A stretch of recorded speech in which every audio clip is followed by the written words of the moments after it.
എത്ര സമയം സംഘടന തുടങ്ങിയിട്ട്? കുറച്ചു നേരമായി. ഓ, ഞാൻ കുറച്ച് ലേറ്റ് ആയി പോയി.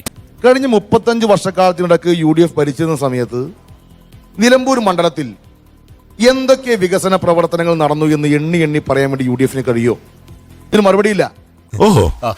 എന്നാൽ ഞങ്ങൾക്ക് കഴിഞ്ഞ 9 വർഷക്കാലത്തിനിടക്ക് ഈ നിലമ്പൂർ മണ്ഡലത്തിൽ മാത്രം നടത്തിയ 1800 കോടി രൂപയുടെ വികസന പ്രവർത്തനങ്ങൾ എണ്ണി പറയാൻ വേണ്ടി കഴിയും. അത്രയും വേണം, കുറച്ച് കടുപ്പത്തിരിക്കട്ടെ. ഇപ്പൊ ഇവിടെ UDFന്റെ തെരഞ്ഞെടുപ്പ് കൺവെൻഷനിൽ വന്നിട്ട് AICCയുടെ സംഘടനാ ജനറൽ സെക്രട്ടറി KC വേണുഗോപാൽ എന്താ പ്രസംഗിച്ചത്? എന്താന്ന് വെച്ചാ പറ. പെൻഷൻ കൈക്കൂലിയാണ്.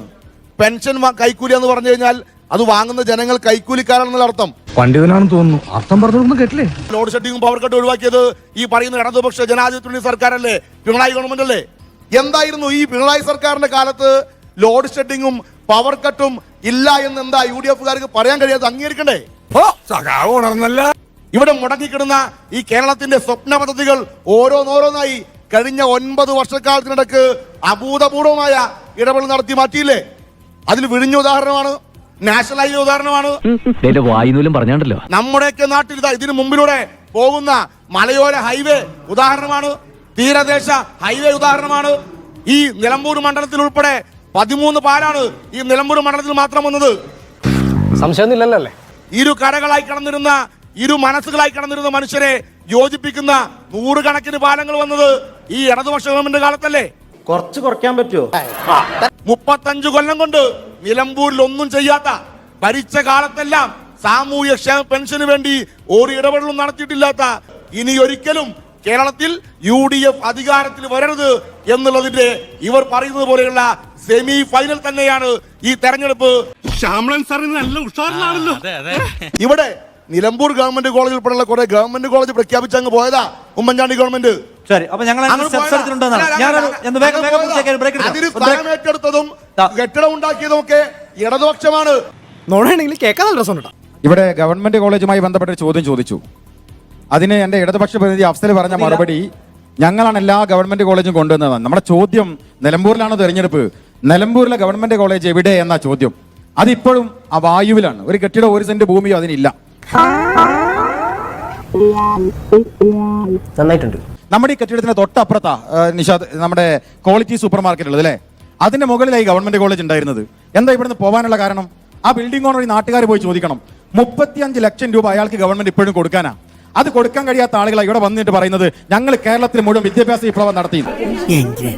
ഞങ്ങൾ വളരെ വ്യക്തമായി പറയുന്നു, ഒരു സാധാരണക്കാരൻ, ഇവിടെ നിൽക്കുന്ന സാധാരണ ആളുകളുണ്ടല്ലോ, ഒരു സാധാരണക്കാരൻ ജീവിതത്തിൽ അവന്റെ ആദ്യ ദിനം ആരംഭിക്കുന്ന കിടപ്പുമുറിയിൽ ഉണർന്നിട്ടാണെങ്കിൽ ഇലക്ട്രിസിറ്റി സ്വിച്ച് ഓഫ് ആക്കിയാൽ കേരളത്തിന്റെ ചരിത്രത്തിൽ ഏറ്റവും വലിയ ഇലക്ട്രിസിറ്റി റേറ്റ് പിണറായി വിജയൻ ഭരിക്കുന്ന ഈ കാലത്താണ്. തൊട്ടപ്പുറത്ത് കർണാടകയും ഇനിപ്പുറത്ത് തമിഴ്നാടും ഉണ്ട്. തമിഴ്നാടിലും കർണാടകയും കേരളവും താരതമ്യപ്പെടുത്തുമ്പോൾ തമിഴ്നാട് വാങ്ങുന്നതിനേക്കാൾ 62% കൂടുതലാണ് ഇവിടെ യൂണിറ്റിന് പൈസ വാങ്ങുന്നത്. ഇപ്പുറത്ത് കർണാടക വാങ്ങുന്നതിനേക്കാൾ 32% കൂടുതലാണ് ഇവിടെ പൈസ വാങ്ങുന്നത്. അങ്ങനെ പറയരുത്. പിന്നെ എങ്ങനെ പറയണം? അപ്പോ വലിയ പിടിച്ചുപറി നടത്തിയിട്ട് ഞങ്ങൾ ലോഡ് ഷെഡിങ് നടത്തിയില്ല എന്ന് പറഞ്ഞുകൊണ്ട് കാര്യമില്ല. ജനങ്ങളെ കൊള്ളയടിക്കുക ഒരു ഭാഗത്ത്, എന്നിട്ട് ഇത്തരം വാഗ്ദാനങ്ങൾ പറയുകയില്ല. എന്തിനേറെ ഇവിടെ ഇന്ധനവില, പെട്രോൾ ഡീസൽ വില സെൻട്രൽ ഗവൺമെന്റ് നിശ്ചയിക്കുന്നതാണ്. പക്ഷേ സെസ് എന്ന് പറഞ്ഞ് 2 രൂപ കേരള ഗവൺമെന്റ് വാങ്ങിയില്ലേ? അത് പറഞ്ഞ എന്തിനാണ്? ഞങ്ങൾക്ക് കൃത്യമായി പെൻഷൻ കൊടുക്കാൻ വേണ്ടിയിട്ടാണ് എന്നാ പറഞ്ഞത്. ഇതിന് കൊടുക്കുന്ന പെൻഷന്റെ സ്ഥിതി എന്താണ്? ഇവൻ ശരിയല്ല. ഇവിടെ PK നവാസ് 9 കൊല്ലം മുമ്പ് ജനിച്ചു വീണ ആളാണോ സംശയിക്കുന്ന രീതിയിൽ സംസാരിക്കുന്നത്. ഇവിടെ 9 കൊല്ലം മുമ്പ് ഗവൺമെന്റ് ഉണ്ടായിരുന്നു നവാസ്, നിങ്ങളുടെ ഗവൺമെന്റ് ആയിരുന്നു. നിങ്ങളുടെ കോളേജ് ഗവൺമെന്റ് കൊടുത്ത കോളേജ് അല്ല. PDPയുടെ കാര്യം നിങ്ങൾ പറയുന്നു, അവരൊരു പീഡിത മുന്നണിയാണ്, പീഡിത കക്ഷിയാണെന്ന്.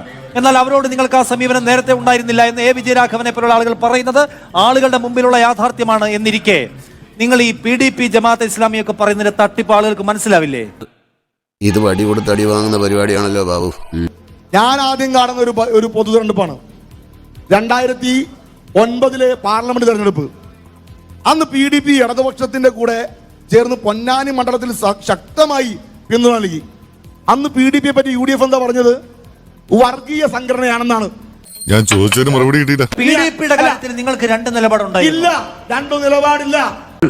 എന്തോ എങ്ങനെ അബ്ദുൽ നാസർ മദനി എന്ന് പറയുന്ന ആളുടെ വ്യക്തി ജീവിതം PDP ഞങ്ങളോട് ഒന്നും ചേർന്ന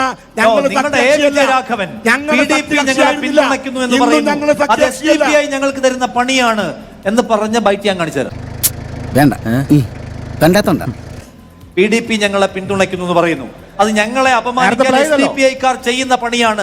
അത് PDP വർഗീയ കക്ഷിയാണെന്ന് അർത്ഥം. അങ്ങനെ എന്താ അതിന്റെ അർത്ഥം? അങ്ങനെയുണ്ടോ? പിന്നെന്താ എനിക്ക് അർത്ഥം കിട്ടുന്നില്ല. വെറുതെ കിടന്ന് ഉരുളാദാശനെ. എന്റെ ചോദ്യം ഇതാണ്, നിങ്ങൾ അവരെ പുകഴ്ത്തി പറഞ്ഞതും ചേർത്ത് നിർത്തിയതുമെല്ലാം ഈ ജനക്കൂട്ടം മറന്നുപോയിട്ടുണ്ടാകുമെന്ന അമിതാത്മവിശ്വാസം താങ്കളെ ഭരിക്കുകയാണോ? ഞങ്ങൾ ഇവർ ആളുകൾക്ക് ഓർമ്മയെ ഉണ്ടാവില്ല എന്ന്.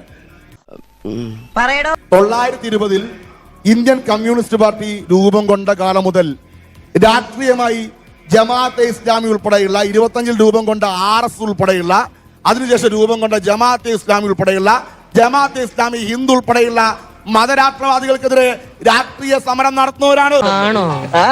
പിണറായി വിജയന്റെ ബൈറ്റ് ഞാനിടാം. ശരി, ഇടാം. പിണറായി വിജയന്റെ ബൈറ്റ് ഇടാം.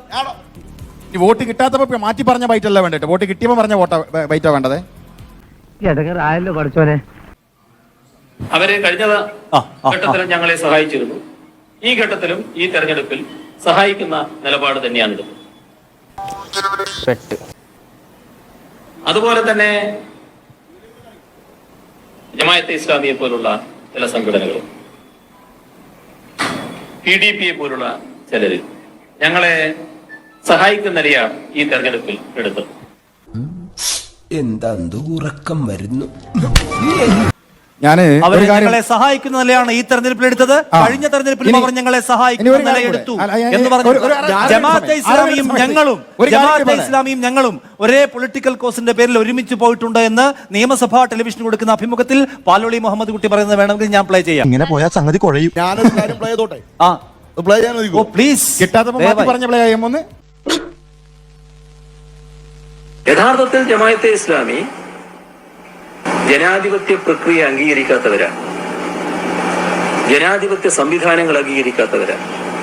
Then why this? ഇതെന്തുകൊണ്ടാണ്?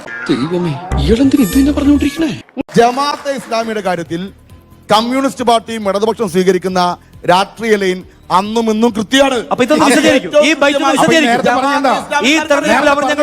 ഏറ്റവും കൃത്യമായി ജമാഅത്തെ ഇസ്ലാമിക്കാർക്ക് അറിയാം.